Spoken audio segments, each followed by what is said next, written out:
your forecast first. Sponsored by Matex Heating, Cooling, and Plumbing. Hey, good evening to you. Welcome in as we have been dealing with quite the stormy little afternoon and evening. The storm tracker Doppler is full of showers and storms that we've had throughout the region. Take a look. You can see here from, well, south of Potomac, and then you get down near, east of Champaign, and then other little showers here down near Neoga, Casey, Greenup, Marshall fighting some of the rain showers, and then scattered around from Macon to just east of Cerro Gordo. And we've had quite a bit of lightning out there as well. You may be hearing some of those claps of thunder. We'll continue to see these little showers moving across the area. Doesn't feel like it should be storming out with a temperature of only 53, but we've definitely had that. You can see the raindrops on our Neal Street camera. More storms possible through this evening. Temperatures may actually come up a little bit, but soon we're going to be hitting 80. I'll show you when to expect that when we come back. WCIA 3 News starts right now. Now on WCIA 3 News. She was only referred to as Jane Doe until today, how a TV show helped identify her. And it may look like a bench, but it's so much more than that. Who it's honoring and why. And she's struggled with her sight all of her life. How one legally blind woman could be able to see. You're watching your local news leader. This is WCIA 3 News at 6. We felt like it was the best opportunity we'd seen in a long time. And it may help them solve a case. Investigators are a step closer to figuring out who killed a woman 25 years ago. Good evening. I'm Paul Cicchini. And I'm Jennifer Roscoe. We have been calling her Jane Doe ever since she was found in 1995. Her remains were recovered from a field northwest of Thomasboro. Now we know it's Carrie Lynn Wyatt. WCIA 3's Courtney Bunting is live from the newsroom. So, Courtney, why did it take so long for them to be able to identify her? Well, Jennifer, there just wasn't much for investigators to work with. Her remains were just bones by the time a farmer spotted them back in 1995. Since then, they've tried a lot of different ways to piece together what she looked like. For example, forensic clay and computer-generated facial recognition.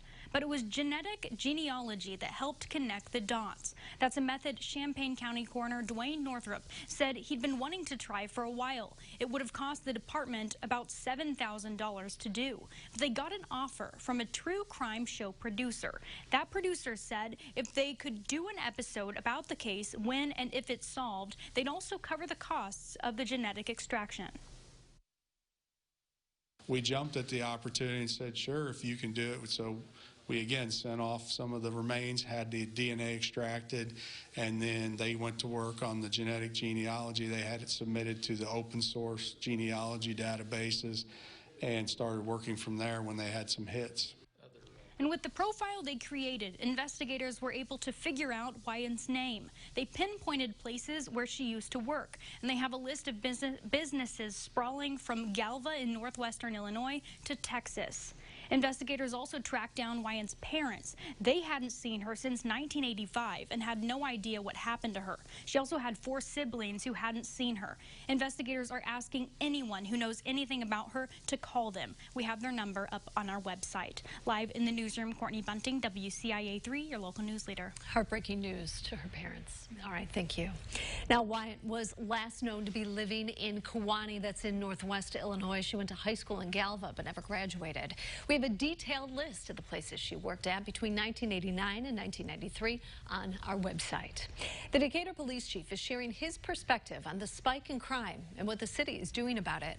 We told you the city is putting up security cameras in the Johns Hill neighborhood. That's an area that sees a heavy amount of criminal activity. There have been more shootings in Decatur so far this year than in the past 5. The chief says security cameras may help to combat that, especially since witnesses can be reluctant to share information. Tonight at 10, we will share more of what the chief says about how they will use the information they get from the security footage. We have an update on a crash that killed a bicyclist and hurt another. It happened October 11th, just outside of Mahomet near Spring Lake Road. Dr. Bill Shue died 2 days after being hit while riding his bike with his family. State police say they are now looking for a white Ford Mustang with a black side view mirror, not a semi-truck. It's between the model years 2010 and 2014. They say it'll have damage to the front right bumper, front right quarter panel, and the right side view mirror was broken off. If you have any information, contact state police. The University of Illinois Facilities and Services conducted a spill containment exercise this morning. First responders were trained in minimizing, controlling, cleanup, and reporting environmental emergencies. Now, the exercise happens every year and is required by the EPA. F&S plans different drills. This year, it simulated an oil spill by putting a green tracer dye in storm sewers near the Abbott power plant. The dye then traveled to the Boneyard Creek.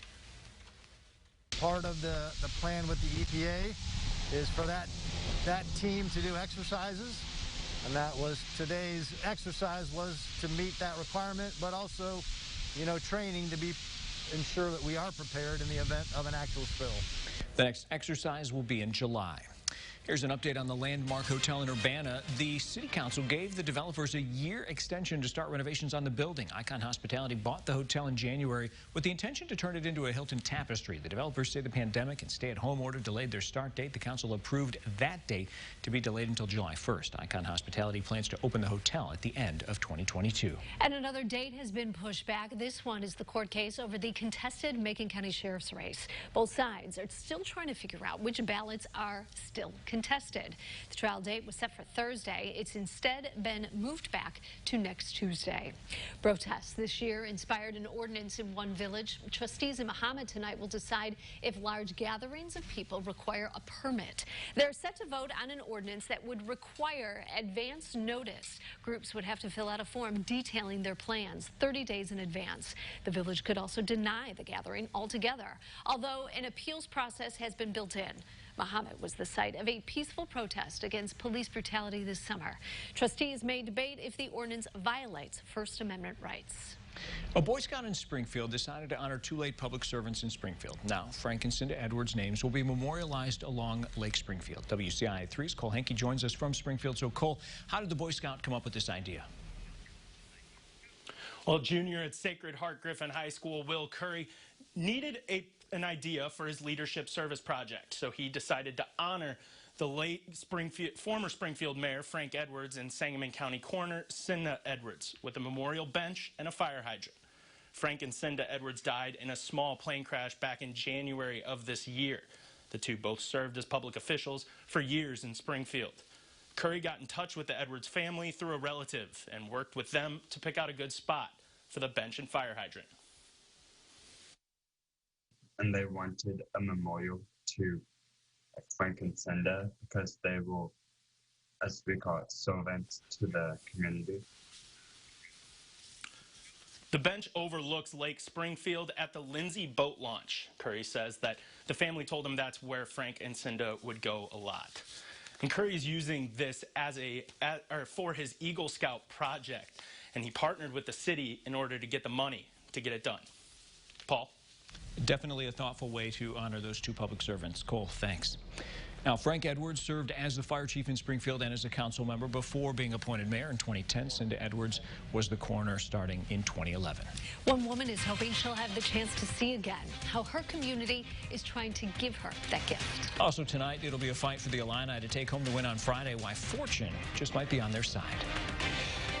And looking pretty dark out here in Danville as rain continues to move in. I want to show you the Almanac. So here we go, 60 and 45. Look at the numbers here. There's your record, 87 and 21 degrees. When we come back, we're going to be talking about, well, the storms that we've got out there tonight. How we're going to be nearing 80 degrees soon, and another big cool down that is in the forecast. That's coming up next.